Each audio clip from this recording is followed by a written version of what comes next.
اے اہل کتاب، اپنے دین میں غلو سے کام نہ لو اور اللہ کے بارے میں حق بات کے سوا کچھ نہ کہو۔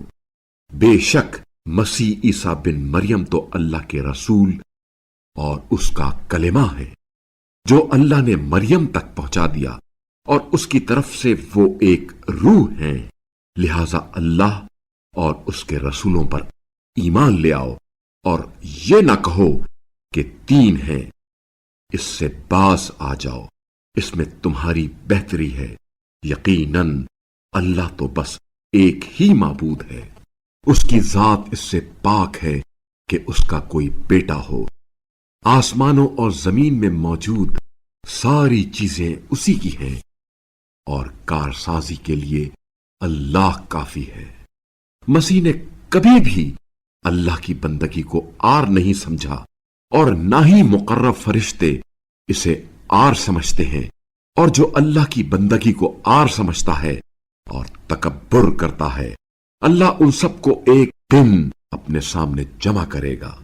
پھر ایمان لانے والوں اور نیک اعمال بجا لانے والوں کو اللہ ان کا پورا اجر دے گا، اور انہیں اپنے فضل سے مزید عطا کرے گا۔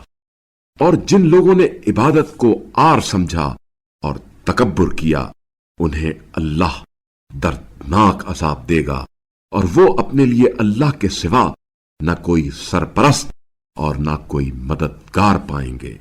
اے لوگو، تمہارے رب کی طرف سے تمہارے پاس واضح دلیل آ گئی ہے، اور ہم نے تمہاری طرف روشن نور نازل کیا ہے۔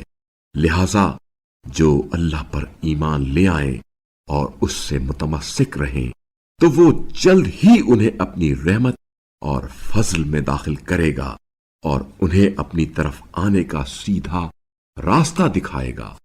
لوگ آپ صلی اللہ علیہ وآلہ وسلم سے کلالہ کے بارے میں دریافت کرتے ہیں۔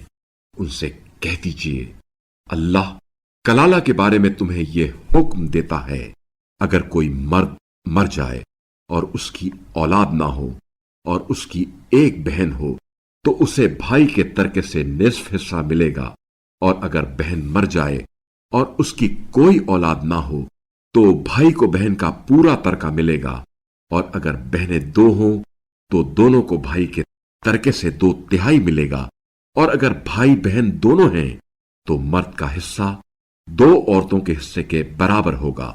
اللہ تمہارے لیے احکام بیان فرماتا ہے تاکہ تم گمراہ نہ ہو جاؤ، اور اللہ ہر چیز کا پورا علم رکھتا ہے۔